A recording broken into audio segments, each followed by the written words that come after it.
Client যখন আমার উপর এতটা ভরসা করে আর বলে তুমি তোমার পছন্দ মতো কাজটা করো, তো সত্যিই তখন মনটা খুব হ্যাপি হয়ে যায় আর কিন্তু আমার ওপর দায়িত্ব আরও বেড়ে যায়।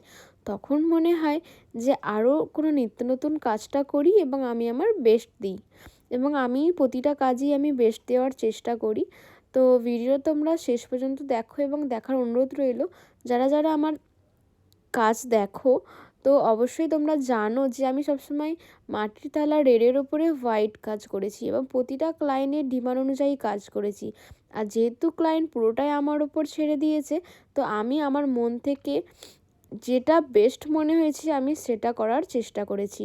তো ক্লায়েন্টও খুব হ্যাপি হয়েছে এবং ক্লায়েন্টও বলেছে সত্যিই খুব ভালো হয়েছে, কিন্তু আমি জানি না কতটা ভালো হয়েছে, কিন্তু তোমাদের কমেন্টের আশায় রইলাম। তোমরা কিন্তু লাস্ট অবধি ভিডিওটা দেখো আর অবশ্যই কমেন্ট সেকশানে জানিও যে ভিডিওটা কেমন লাগলো।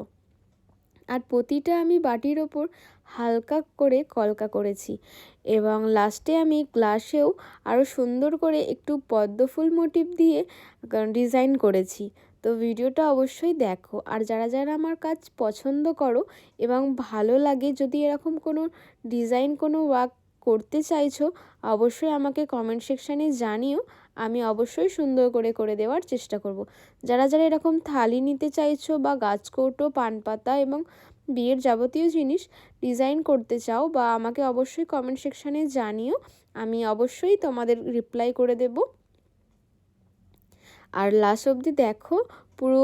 আর আমাকে দিদি দুটো থালির সেট করতে দিয়েছিল জন্মদিন উপলক্ষে। তো আমি কি করেছিলাম, একটা থালি পুরোটাই সেট তোমাদের সাথে শেয়ার করছি, আর নেক্সট কোনো ভিডিওতে আর একটা থালি শেয়ার করব, ওটাও কিছুটা ইউনিক মতো করেছি। তো যতটা ভিডিও করেছি আমি তোমাদের সাথে শেয়ার করেছি, আর যতটা আমার পক্ষে সম্ভব ডিজাইন শেয়ার করা ততটা ডিজাইনই শেয়ার করেছি। ফুল ডিজাইন হয়তো শেয়ার করতে পারিনি, যেহেতু বুঝতেই পারছো নিখুঁত কাজ, কাজের সময়তে ভিডিও করা হয় না। তো দেখো তোমরা কেমন লাগলো অবশ্যই জানিও। ভিডিওটা শেষ পর্যন্ত দেখার জন্য থ্যাংক ইউ। এভাবেই আমার পাশে থেকো এবং কমেন্ট সেকশানে জানাতে ভুলো না কিন্তু, আর ভিডিওটা শেয়ার করে দিও। Thank you so much, bye bye, tata.